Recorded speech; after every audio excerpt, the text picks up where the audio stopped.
imagine the headlines you're about to see are real. This isn't some far-off sci-fi movie.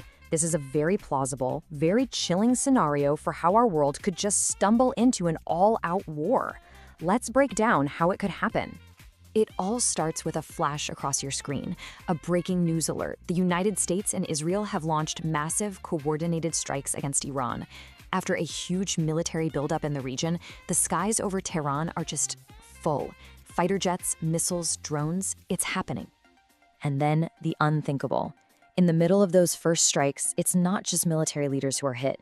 They take out the supreme leader of Iran, Ayatollah Khamenei, a full-on decapitation strike.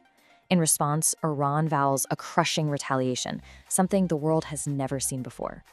And they aren't kidding. The response is swift, and it is brutal. Within hours, ballistic missiles are lighting up the night sky, slamming into 4 major American military bases across the Middle East. Iran then declares every single U.S. and Israeli asset in the region a legitimate target. The most devastating operation in history, they promise, has only just begun. And this is when the conflict explodes way beyond military targets. Drones are suddenly circling the Burj Khalifa. Luxury hotels are hit. Dubai, the symbol of global commerce and safety, it shuts down its airport. The chaos has officially gone global. So how, right? How does the world find itself on the brink of a new world war in just a matter of hours? Well, the answer doesn't start with a bang. It starts with a number, a terrifyingly specific one.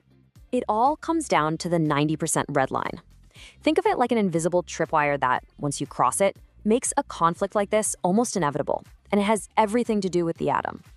Now, to really get this, we have to talk about something called uranium enrichment. It sounds super technical, but the idea is simple. The uranium you dig out of the ground has very little of the special U-235 atom you need for a nuclear reaction. So enrichment is just the process of concentrating that U-235. But the level you concentrate it to, well, that's everything. And the difference a few percentage points makes is just staggering. At 3 to 5%, you're fueling a city's power plant. At 20%, you're making medical isotopes for hospitals. But at 90%, that's weapons grade. That's the stuff you need to build a nuclear bomb. The gap between a hospital and a mushroom cloud is just a number. And this is the moment that changes the game. In this scenario, international inspectors confirm Iran isn't just creeping up to the line, it's sprinting towards it. They've crossed 60% enrichment. Now, the technical jump from 60 to 90% is terrifyingly small. For some nations, this wasn't a provocation. It was a countdown clock, and the time for talking was officially over.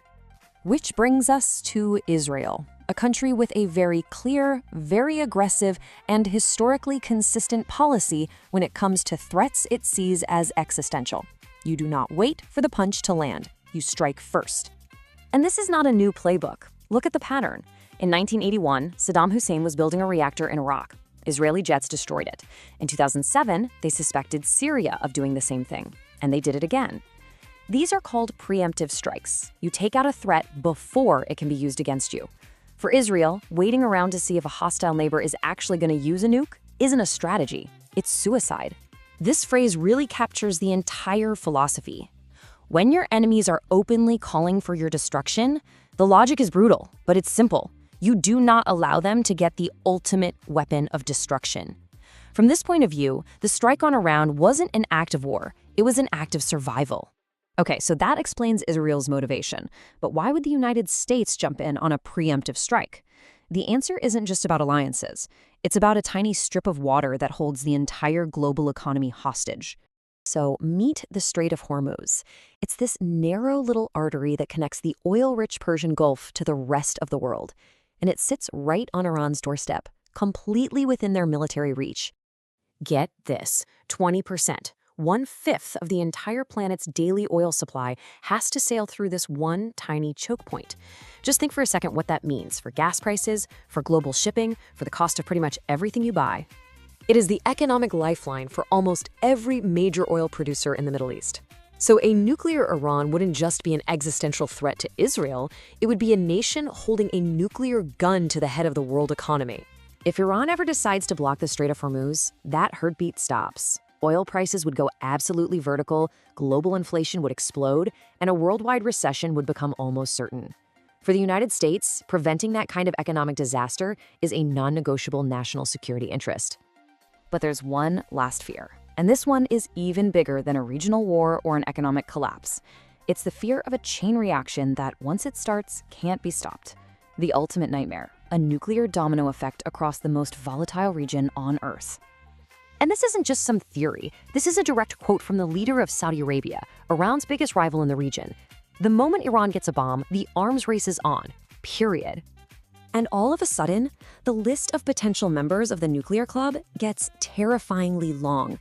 Saudi Arabia to counter Iran, the UAE right next door. You think Egypt and Turkey are going to sit on the sidelines? No way. Each new bomb just makes the next one more likely, until the entire region is just a powder keg waiting for a match.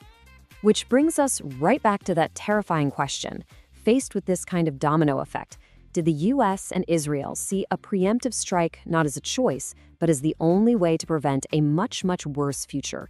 A future where multiple nations all have their finger on the nuclear button. And it really leaves you wondering, was there any other way out?